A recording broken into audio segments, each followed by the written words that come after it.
What's up, guys? I'm Caden with Crypto Now or Never. Today I'm going to be covering some major news for Algorand and the entire crypto space. Make sure you stay tuned till the end of the video. None of this is financial advice. Let's get into it. I have a dream, that's all I need. I'll make it happen with some work and belief. No. So we'll go ahead and jump straight into the major news. Bitcoin jumps as GrayScale wins lawsuit against the SEC. And as you can see, Bitcoin had a massive green candle. Now, I will go deeper into the charts later on in the video. But what does GrayScale winning the lawsuit against the SEC have to do with crypto? So the DC court ruled that the SEC improperly rejected the Bitcoin spot ETF. The court ordered the petition for review be granted and the commission's order be vacated. So if you guys haven't heard, there are a lot of major financial institutions that are trying to get a spot Bitcoin ETF approved. Now, my personal favorite one is the BlackRock Bitcoin ETF, and I believe GrayScale winning their case improves BlackRock's chances of getting theirs approved. And what you have to understand is that BlackRock is the world's largest asset manager. They are in charge of almost $10 trillion of funds. If they, along with these other institutions, get their ETF accepted, it will make it significantly easier for the average person to get into cryptocurrency, especially the older generations who have most of the money. And there are analysts out there that believe that if the spot ETF gets approved, it could skyrocket Bitcoin up to $180,000. Now, personally, I don't know if it will go quite that high, but I have went on record many different times saying that I believe this could potentially start an early bull market. That's how big I believe this could be. And the importance of it being a spot ETF instead of a future ETF is that BlackRock or GrayScale will actually have to hold the Bitcoin asset, which certainly will install a lot of confidence within crypto investors, and it will give Bitcoin a lot more credibility than it currently has. So I highly recommend you guys keep your eyes on this Bitcoin spot ETF. Now, if you go to Algorand's Twitter, they have 336,000 followers, and I want to show you guys a quick little video that I found fascinating. So this is why you should build on Algorand's blockchain based on the atomic transfers. How does Algorand's atomic transfers make implementing group payments simple? Imagine 5 people co-buying a $10,000 house remotely, and they all need to pay $2,000 each to the seller. Now, how would you ensure that all 5 of them pay $2,000 without a lawyer, a contract, or a middleman? Here's where atomic transfers shine.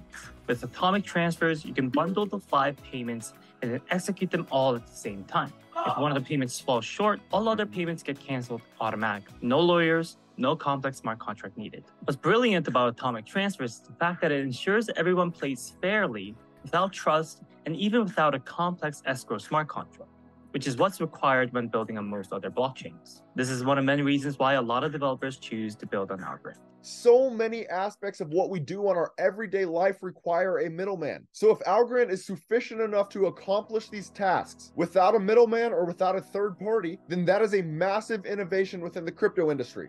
And now for those of you guys that don't know, I'm going to go over Algorand's fundamentals and tokenomics. So Algorand is currently trading at a price point of just over 10 cents. They have a market cap of 793 million, which ranks 46th among all cryptocurrencies. And they have a max supply of 10 billion with a circulating supply of 7.8 billion, which is about 78% in circulation. Now Algorand reached its all-time high back in 2019 at $3.28 and is down 96% since then. Now what I want to point out about this, if you look at Algorand's all-time chart, you can see it was at these price points back in June of 2019. And then you can clearly see back in the 2021 bull market, it never reached those levels again. But what I want to point out is that if you click on the market cap chart, Algorand most definitely reached a new market cap all-time high, which is the main thing that is important. Everyone gets so caught up in price action, but you have to understand when Algorand was at $3.28, there was significantly less Algorand tokens in circulation. So in order to see healthy growth, you want to see a higher market cap, which Algorand did achieve. So just keep that in mind instead of looking at down 96%. Now, the other thing I want to emphasize is that Algorand is only up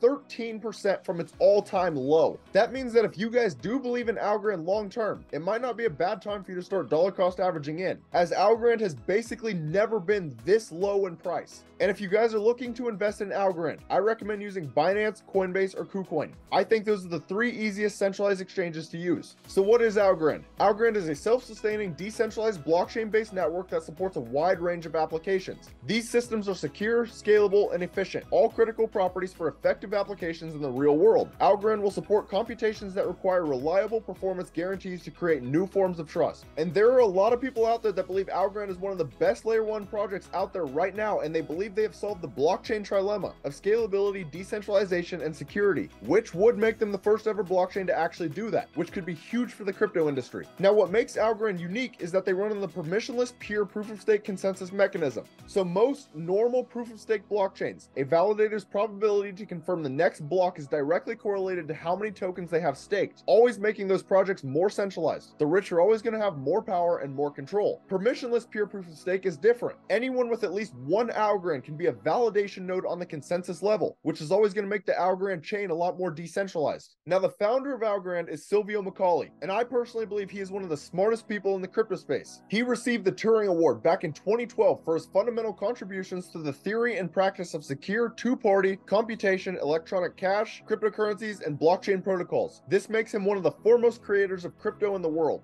And if you go to Algorand's website, they are fast, 10,000 transactions per second and a 3.3 second settlement finality. Now, to put that into perspective, Bitcoin can take up to 2 hours to be 99.976% sure that the transaction will not get reversed. Algorand is 100% certain at 3.3 seconds, much faster. And they are also carbon zero, meaning they are a green blockchain. Bitcoin gets scrutinized constantly for being harmful to the environment. Now, whether or not you believe in climate change is completely irrelevant. The reality is that there are a lot of people that do, and the crypto market right now is heavily driven based on hype and speculation. So if Algorand can utilize the carbon zero narrative next bull run, that could potentially garner hype, which could be good for the investors.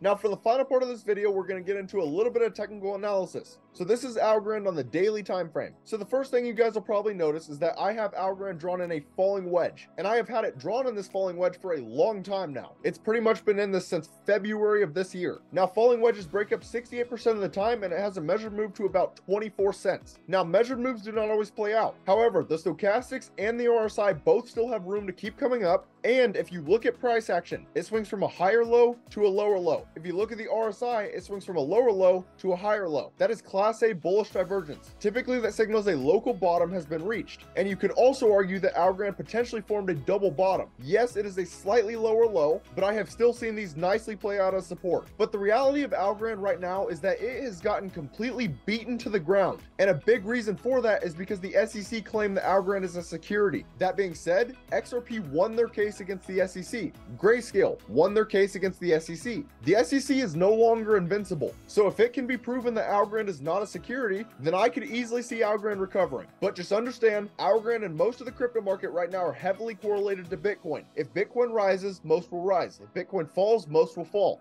That being said, I want to show you guys Bitcoin on the daily time frame. So as you guys can see, after the GrayScale news, we had a massive green candle. Now, in all of my previous videos, I have been talking about how Bitcoin is extremely indecisive right now. So initially on August 17th, we had this massive red candle. Now, what's fascinating about this is that I had been calling for a drop on Bitcoin for a long time. The reason for that is because the 21-day moving average broke beneath the 50-day, which created a death cross. And I would go back in Bitcoin's history and I would show that we would have a death cross and a massive drop, another death cross, another massive drop, and the one prior to this, we had a death cross and we went from 29K down to 24K. So whether or not this death cross caused this drop, or if it was due to SpaceX liquidating their Bitcoin, who knows? But my hope is that you guys utilize that information to either short the market or to accumulate more crypto. And in doing so, you guys could have made nice gains. And if you guys enjoy making gains in the crypto market, please do me a favor and hit that like and subscribe button. I have made many profitable calls during this bear market, and I will continue making calls on projects that I believe could be profitable in the future, so stay tuned. Now, as for what I'm seeing right now, I had talked about how price action swung from a lower low to a higher low, and a lower low to a higher low. The RSI swung from a higher low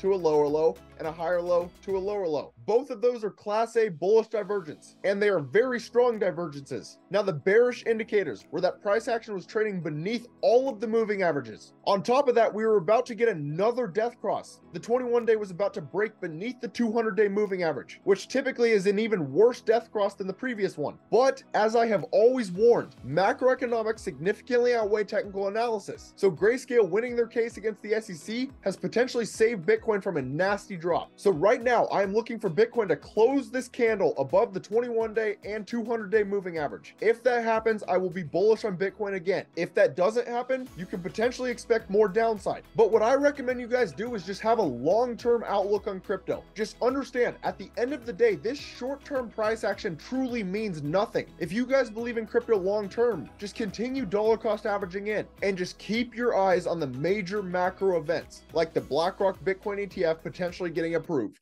But that's about all. If you guys found this content valuable, please do me a favor and hit that like and subscribe button. Thank you guys for watching. Have a great rest of your day.